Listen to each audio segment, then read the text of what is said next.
Your Local 2 Weather Authority forecast. Welcome back. Ryan Martin joining me now in my last night in the Weather Center with you, Ryan. Right? But I think a lot of people are looking forward to some changes, hopefully, in the weather. Can we see We're going to see some big changes in the forecast the next coming days, but unfortunately the first couple of days this week going to be the same old, slight 100s. But then, starting on Thursday, rain chances, that's what I'm talking about. Let's look at the health index right now. We're seeing low for everything, tree pollen, mold, weeds.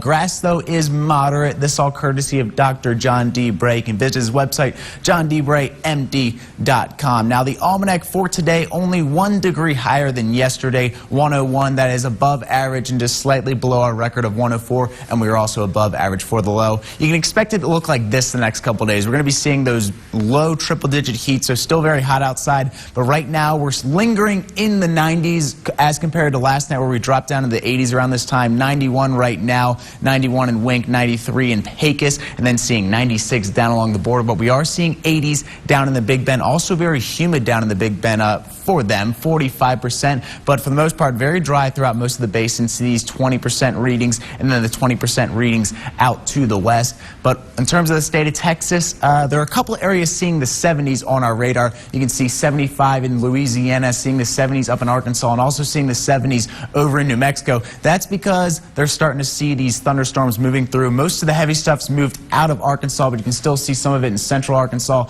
and that's making its way through Louisiana, and still a good amount of rain going on in New Mexico. Also seeing some rain up in Amarillo, where they're also seeing a pretty big drop in temperature down into the 70s. But here, not so much the case. We saw some rain earlier throughout the western portion of the basin, but most of that has moved out, and we're looking at relatively clear skies. And we're going to see that for the next couple of days until about Thursday when we start to see the rain move in. But we are seeing a good amount of wind, though, 16 in Guadalupe Mountains and El Paso thanks to those storms. And then we're also seeing some 10-mile-an-hour wind readings in Wink, 13 in Pecos, 15 in Fort Stockton. And in terms of wind gusts, we're also seeing 21 in Fort Stockton, 24 down in Dryden. And that's pretty much what our peak gusts were throughout most of the basin. You can see those 20s in most areas, not so much down in the Big Bend, though, 5 miles an hour. 38 in the Guadalupe Mountains and 29 all the way out in El Paso. Now let's get to our regional temperatures for tonight. We're going to be seeing some pretty moderate conditions in the northern basin, seeing the low 70s, high 60s. And then tomorrow, expect the temperatures to be in the high 90s, 100s in Carlsbad and Jow. Going into the central basin, seeing the 70s tonight, high 70s in Grand Falls, Crane, and Rankin, and then going into tomorrow, expect to see those temperatures climb up into the triple digits, and then going into the Trans-Pecos, high 70s tonight, and then going to be seeing the hundreds tomorrow. Sanderson, though, going to stay in the 90s, so that's a good sign. Then going into the mountains, 63 in Marfa tonight, staying in the 80s in Presidio, 72 in Van Horn, and 64 in Fort Davis. Then tomorrow, 91 in Fort Davis, 91 in Marfa, and 102 in Presidio. And looking at our 70 forecast, feeling out of breath. I don't get what's going on here.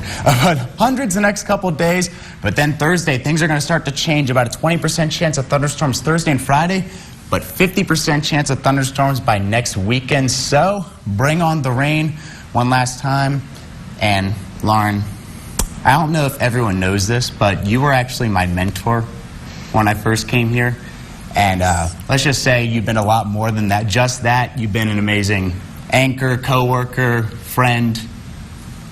You can't say enough good things about Laundry Bay. I wouldn't be where I was without you. Well, I'm definitely going to miss chatting with you about Pecos cantaloupes, because I know we always talk about that and, how much both of us love the rain. So I appreciate that. Thank you so much, Ryan.